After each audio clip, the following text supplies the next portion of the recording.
Rebecca seemed happy enough, but I decided not to say anything until later, then maybe she might listen to me in the future. With that, we were led out of the store back out into the shopping center where it seemed that it was getting busier. Mummy kept hold of Rebecca's hand and Sheila mine, both of them walking far quicker than we would have liked, making sure that the back of our dresses lifted a little. It did not take long for us to reach the food court where Mummy decided we needed to stop for some refreshment. Now, this felt good for a moment, but not so when we were both made to drink milkshakes with a bib on, Mummy saying there was no chance of getting any mess on our dresses this way. The lady on the table next to us actually commented that we both looked a bit old to be wearing bibs. Then when Mummy turned to face her, I thought she was going to tell her it was none of her business. However, I was shocked when she started speaking to her. "Normally, madam, I would agree with you totally," said Mummy. "But in this case, then they deserve it." "Oh really?" replied the lady. "How so, if you don't mind me asking?" "My name is Jean, by the way." Well, this little comment put Mummy in her element. She just started talking with her as though they were best friends.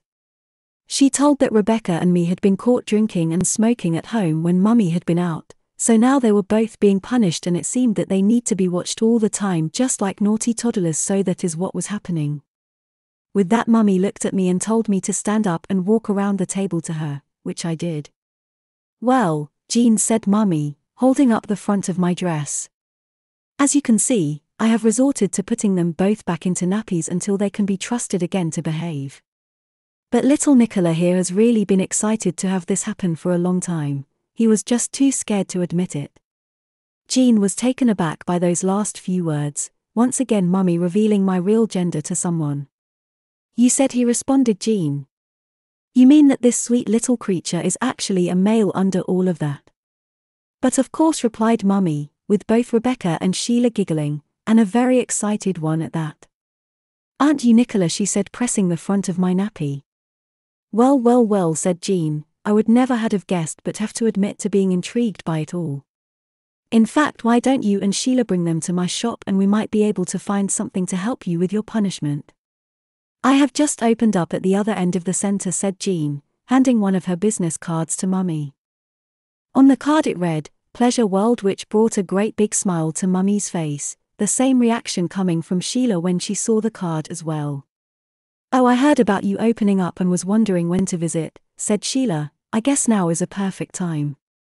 With that, Sheila once again took my hand and Becky was led by Mummy, all of us following Jean down through the center, knowing that our frilly bums were flashing all the way. Walking through the shopping center, we encountered several funny little remarks, funny in Mummy's eyes anyway.